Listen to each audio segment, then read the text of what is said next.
લક્ષ્ય ન્યૂઝ, એક નજર, એક લક્ષ્ય. સુરતમાં ધામધૂમથી પધારેલા ગણપતિ બાપ્પાને એનાથી વિશેષ ભવ્યતા અને ધામધૂમથી વિદાય આપવામાં પોલીસના સંકલનના કારણે ગણેશ વિસર્જન યાત્રા શાંતિપૂર્ણ માહોલમાં અને ભારે હર્ષોલ્લાસ સાથે રંગેચંગે સંપન્ન. વિસર્જન યાત્રા દરમિયાન પોલીસ સમન્વય સહિત અનેક સેવાકીય સંસ્થાઓની સરાહનીય કામગીરી, સુરત શહેર ગણેશ ઉત્સવ સમિતિનું પણ સારું એવું યોગદાન. શહેરમાં 10 દિવસ સુધી લોકોએ રંગેચંગે ગણેશ ઉત્સવ ઉજવ્યો. 10 દિવસ સુધી દુંદાળા દેવ શ્રીજીની પૂજા અર્ચના કર્યા બાદ અનંત ચતુર્દશીના પાવન પ્રસંગે એટલે કે શનિવારે પુઢચ્યા વર્ષી લવકરિયા વિઘ્ન વિનાશની આશા સાથે વિઘ્નહર્તાને વસમી વિદાય ભાવિ ભક્તો બેન્ડ બાજા, ઢોલ નગારાના તાલ સાથે નીકળ્યા હતા. શ્રીજી વિસર્જન યાત્રામાં શ્રદ્ધાનો સાગર છલકાયો. યાત્રામાં તમામ રૂટ ઉપર ગણપતિ બાપ્પાના દર્શનાર્થે શ્રદ્ધાળુઓનું કીડિયારું ઉભરાયું હોય જાણે સમગ્ર સુરત શહેર ગણેશમય જોવા મળ્યું હતું. શહેરમાં ગણેશ વિસર્જનના સરઘસોથી રસ્તાઓ ભરાઈ ગયા હતા. સમગ્ર ગણેશોત્સવ દરમિયાન સુરત શહેર ગણેશ ઉત્સવ સમિતિનું પણ સારું એવું યોગદાન રહ્યું હતું. પોલીસના ચાપતા બંદોબસ્ત વચ્ચે ગણેશ વિસર્જન કરવામાં આવી રહ્યું હતું. ત્યારે હજીરા ખાતે વિસર્જન માટે 9 ફૂટથી ઊંચી શ્રીજીની પ્રતિમાઓ આવતી હતી.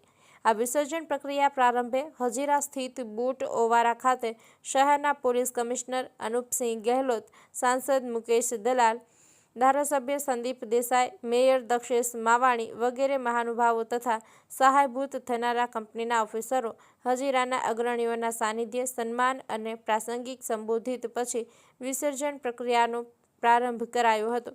હજીરા પોર્ટ દરિયા પાસેના દરિયામાં શ્રીજીને વિસર્જન કરવા માટે મોટી ટ્રેનની વ્યવસ્થા કરવામાં તંત્ર દ્વારા કરવામાં આવી હતી. ટ્રેનમાં ગણપતિ બાપાની પ્રતિમાને બેસાડી દરિયામાં ઊંડા પાણીમાં ભક્તોએ ભીની આંખે ગણપતિ બાપાના વિસર્જન કર્યા અને ભાગ લીધો હતો. શહેરનો રાજમાર્ગ સાંજે જ ખાલી થઈ ગયો હતો. ત્યારે હજીરામાં સવાર સુધી વિસર્જન પ્રક્રિયા ચાલુ રહી હતી. શહેરની અનેક સેવાકીય સંસ્થાઓ સિનિયરના માર્ગદર્શન હેઠળ તથા પોલીસ સમન્વયના રાષ્ટ્રીય અધ્યક્ષ અને તંત્રી રાજનીશ પરમારના માર્ગદર્શન હેઠળ વિસર્જન પ્રક્રિયા દરમિયાન ખડે પગે તહેનાત પોલીસ બંદોબસ્તમાં મદદરૂપ થવાય એવા શુભ આશયથી સુરતની ટીમે સારો એવો સહયોગ કર્યો હતો. સાથે ઉપરોક્ત દર્શાવેલા મહાનુભાવોને મળીને તેઓની ચાહના પ્રાપ્તિ કરી હતી. એટલું જ નહીં, સમગ્ર પોલીસ સ્ટેશનના શાંતિ સમિતિના સભ્યો અને એફપીઓની સભ્યોએ પણ પોલીસ વિભાગ સાથે ખભે ખભો મિલાવીને વિસર્જન પ્રક્રિયામાં સહયોગ આપ્યો હતો. ચુસ્ત પોલીસ બંદોબસ્તમાં ગણેશ વિસર્જન યાત્રા પોલીસના સંકલનના કારણે શાંતિપૂર્ણ માહોલમાં અને ભારે હર્ષોલ્લાસ સાથે રંગેચંગે સંપન્ન થઈ હતી. જીવનમાં આગમન જેટલું શાનદાર હોય એના કરતાં પણ વધારે ભવ્ય વિદાય થતી જોઈને અનંત ચતુર્દશીના પાવન પ્રસંગે એવું લાગતું હતું કે અણગમતી પળો પણ આવી જ રીતે વિસર્જિત થઈ જશે અને નવી પળોનું સર્જન થશે. કમલેશ પારેખ, સુરત.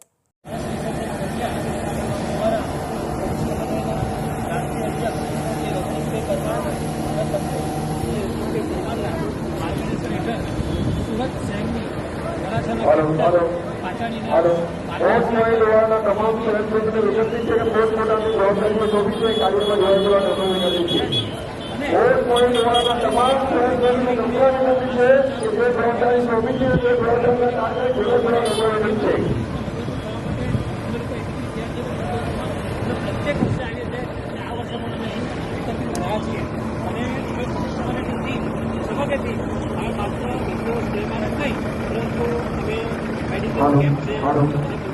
પોલીસ મિત્રોને નમ્ર વિનંતી છે કે સ્વયંસેવક સિવાય કોઈને પણ પાટલા પર ચડવા દેવાશે નહીં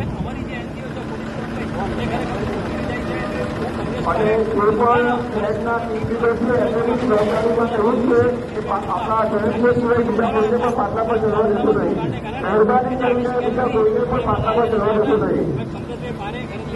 વોટ મોડી લેવાના તમામ મિત્રોને વિનંતી છે કે પોતપોતાની જવાબદારી સાથે સંભાળી લેવા વિનંતી. ખૂબ ખૂબ આભાર આપનો. ભારત માતા કી જય. વંદે માતરમ. જય ગણેશ.